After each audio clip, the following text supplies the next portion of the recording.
DWE ফালৰ পৰা প্ৰকাশ পোৱা পুনৰ এটা অফিচিয়েল নোটিছ আপোনালোকৰ সৈতে আলোচনা কৰিম। ভিডিঅ'টো একেবাৰে শেষলৈকে চাই থাকিব। নতুনকৈ আহিছে যদি আমাৰ চেনেলটো ছাবস্ক্ৰাইব কৰি থ'ব। এডুকেশ্যনেল ভিডিঅ' নটিফিকেশ্যন আপোনালোকলৈ প্ৰথমতে যাব আৰু আপোনালোকে ভিডিঅ'সমূহ চাব পাৰিব। লাইক এটা কৰি লগতে বন্ধু বান্ধৱীৰ সৈতে শ্বেয়াৰ কৰি দিব যাতে কথাখিনি সকলোৱে গম পায়। সম্পূৰ্ণ এটা অফিচিয়েল নোটিছ হয়। লেখা আছে government of Assam, office of the director of elementary education Assam, Kahilipara, Guwahati. Notice আজি 3/10/2024 তাৰিখে দিয়া এখন অফিচিয়েল নোটিছ হয়।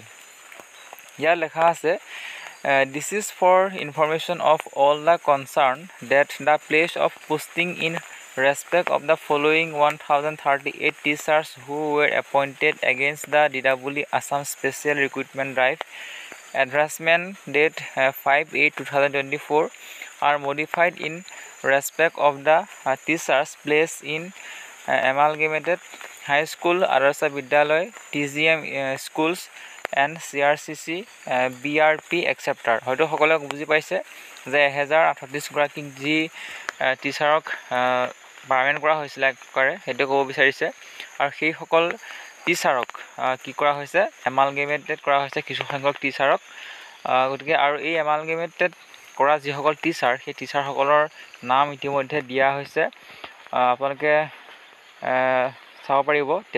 টেবুল নাম্বাৰ 1 দিয়া আছে, name of the district, registration number আৰু নেম অফ এপইণ্টেড গোটেই নামসমূহ দিয়া আছে। আপোনালোকে অফিচিয়েল ৱেবছাইট ভিজিট কৰি এই যিখন ৱেবছাইটৰ পৰা আপোনালোকে লিষ্টটো ডাউনলোড কৰিব পাৰে। সম্পূৰ্ণ 23 পৃষ্ঠাৰ জোৰা এখন নোটিছ হয়। তললৈ আমি স্ক্ৰল কৰিছোঁ, দেখিব আপোনালোকে দেখিব যে ইয়াত সম্পূৰ্ণ নামসমূহ দিয়া আছে। কোনখন আচলতে কোনজন টিচাৰক কাৰ সৈতে এমালগেমেশ্যন কৰা হৈছে বা স্কুল ৱাইজ সকলোখিনি ইনফৰ্মেশ্যন দিয়া আছে। আপোনালোকে ৱেবছাইটলৈ গৈ আপোনালোকে নিজেই ডাউনলোড কৰি ল'ব। একেবাৰে লাষ্টত যিটো কথা লেখা আছে all are requested to keep on checking the DWE Assam website at de.assam.gov.in for any updates about their application. No offline queries in this regard will be entertained. চাইনটো কৰিছে সুৰঞ্জনা সেনাপতি বাইদেৱে। সকলোৱে গম পাই ডিৰেক্টৰ হয় এলিমেণ্টেৰী এডুকেশ্যনৰ। গতিকে যিটো ইনফৰ্মেশ্যন পোৱা গৈছে আপোনালোকৰ সৈতে শ্বেয়াৰ কৰিছোঁ।